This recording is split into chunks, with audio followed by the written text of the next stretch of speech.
The Scotch restickable clear mounting tape is amazing to hold your lashes on when you're doing, for example, volume lashing. What I like to do, and this thing will last you for months to get the whole package, I usually just cut a very, very tiny square, so you can get about 9 to 12 mini squares out of it, just this big. Now take the back of it. I'm going to stick it down, and then I also take the other side. So now this is nice and sticky. Use this little sticky strip to fan out your lashes,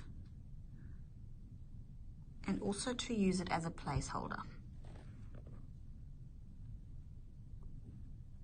Another cool method is the push and pop method, where you're taking some lashes and placing them in, and it jumps open all by itself. I have tried many different tapes for the last few years, and I always come back to this one, which is now also available in the Lash Tribe shop.